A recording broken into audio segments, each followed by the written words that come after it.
জয়ের ব্যাপারে আমরা সম্পূর্ণ আশাবাদী। আমাদের প্যানেল দেখলে আপনারা বুঝতে পারবেন যে আমাদের প্যানেলটি একটি যোগ্যতা এবং মেধার ভিত্তিতে কিন্তু আমরা গড়ে তুলেছি। শিক্ষার্থীরা সঠিক নেতা নির্বাচন করতে গেলে অবশ্যই আমাদেরকে ভোট দিবেন। আমরা আশা করছি, অবশ্যই আমরা আশা করছি এই পরিবেশ বজায় থাকবে।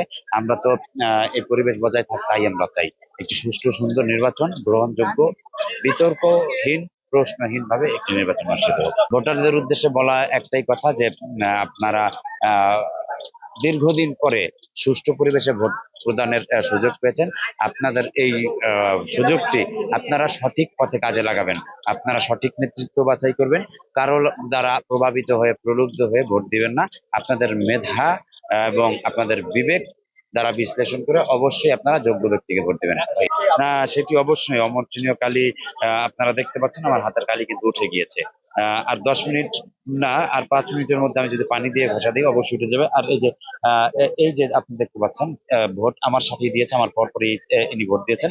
এনার হাতে কিন্তু কালির কোনো দাগ নেই। বলা ছিল যে 6টা আলাদা কালার হবে, সেখানে একটু কালার গুলো ভুলিয়ে গিয়েছে। কিন্তু ব্যালট বাক্সগুলোতে নাম্বার এবং ব্যালট পেপার গুলোতে নাম্বার ম্যাচ করে ফেলতে হচ্ছে। তো আমরা যেহেতু রাবিয়ান, আমরা এতটুকু অবশ্যই আমরা বুঝতে পারবো। তবে আমাদের নির্বাচন কমিশনের উচিত ছিল আরো সতর্ক থাকা, যাতে তারা যেভাবে প্ল্যান করেছিল, যে কথা দিয়েছিল সেই কথা যেন তারা রাখতে পারতেন। তবে হয়তো একটু অসংগত হয়ে গেছে। এইটিকে নিয়েই কিন্তু আমাদের চলতে হবে। এখানে রাকসু এই রং মিলেনি বলে রাকসু থেমে থাকবে না। রাকসু তার নিজের গতিতে চলবে। আমরাও একটি সুন্দর স্বচ্ছ নির্বাচন